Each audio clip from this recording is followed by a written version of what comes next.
Hi, you are listening to the Father Support Network podcast. This podcast is for single fathers and fathers in general. On this podcast, we educate, inform, guide, encourage, and help fathers navigate the complex challenges of maintaining contact and healthy relationships with their children after separation or divorce. Your host is Dr. Michael Nwankpa. Michael Nwankpa is a father of three who successfully fought for the right of his children to have their father in their lives.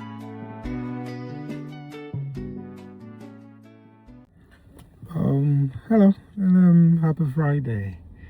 I just want to talk about a very disturbing video that I watched a couple of days ago.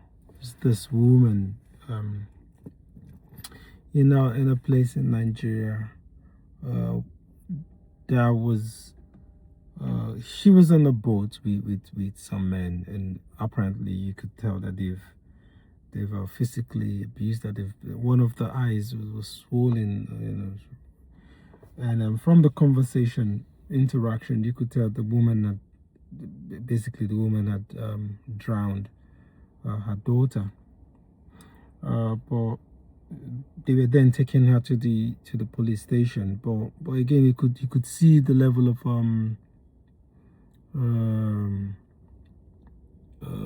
abuse towards this woman. So what I want to talk about is this: how parents of, again, from the interaction, you see that it looks like the daughter was born with some kind of like disability. And first of all, let's talk about places like Nigeria where you don't have even association, you don't have rights. Let's even talk about disability rights. Talk about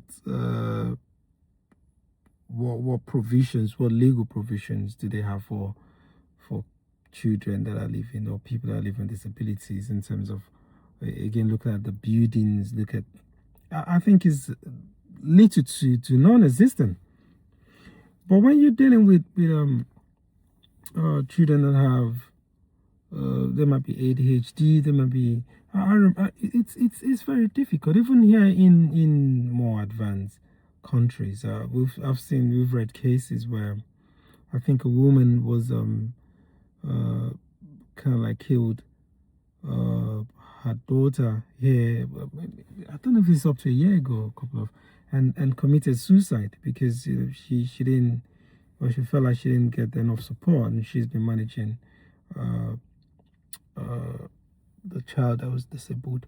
I've gone to a barber shop one time, and I've seen this woman dealing with two kids that are apparently maybe autistic. And I looked at how difficult it is. It's non-stop when you're dealing with handling those situations. You need a lot of support. I don't know how to say, but I've got kids. My kids don't have disability. But I remember my older daughter had kind of like speech delay. Didn't speak on time. And then because she couldn't speak on time, she was lashing out. We lashing out on the kids, taking it out on the kids in the nursery, and then she had to go for like that speech therapy, and thank God she started speaking. I don't know if she started speaking properly about age 4 or something. But we're talking about people that are really, really going through a lot of stuff, and what support they might have. It is even kids that don't have disability, even just normal kids. They have so much energy. But I think it's wrong for those men to do that. First of all, this woman, this is what I say. Even if somebody has a mental health, I say it this way, that I just say in a funny way, like with my observation, that the mental health person gets to the crossroad, usually we look left, look right before crossing. So I don't know, maybe it's a level of I don't know, but what I'm saying is maybe there's some level of awareness. So for mother to go and drown her own child or kill her own child. This is what I say. Even women or parents that abandon their kids, or parents that kill their kids because they feel like they're tired of this world, they're tired of this nation. It's selfish. There's some. It is a selfish act. If you feel like you don't want to take care of the kids, you feel like it's a burden. There are so many people that would gladly look after those kids or that child. There will be someone, there will be an organization that can look after that child or those children. So I'll first of all say there's a bit of some selfish act in there. But having said that, it is tough. It is tough as well, especially where you don't have the right support. It is tough. And then again, in that kind of climate in Nigeria, and there's places where there's little to no support. And again, those kind of children that are disabled in those places are stereotyped. They are seen in a certain way. But by and large, I think we need more awareness. We need more education in those places about children or people with special needs and how to deal with it. I think there's a gap in those places that need to be filled.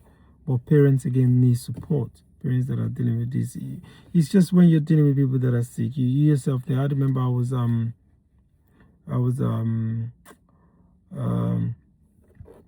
taking care of my mom before my mom passed, and it is tough as well. When you go through all of that, you need some debriefing, you need help, you need support yourself.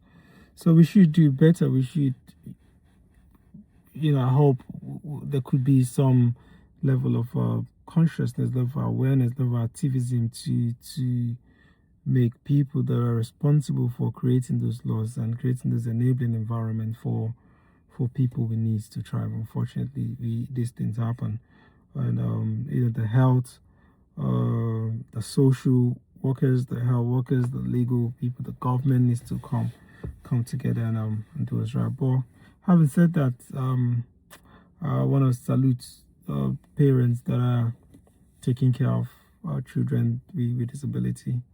They have the rights. The children born with disabilities, they have full rights, and they have that rights. They have the integrity that should be protected, and they have a right to life, a right to live, and no one should be able to just take their life away. But then again, that we quickly apply jungle justice in situations like this. We'll say the government needs to sensitize the citizens, and I think there's some mental health involved in this and create support rather than some sort of punishment. But again, it might be like a mental health institutions where these people can be there, and then they can receive the treatment that they really need. But anyways, I will stop at and say my prayers to every parent that is dealing or taking care of kids with disabled, and I pray for you, and I say God will make it easy, but we also need to put in the right support system to help these people and not penalize or punish them. And let's just show some sympathy and empathy in this world and show some kindness. All right, have a good day.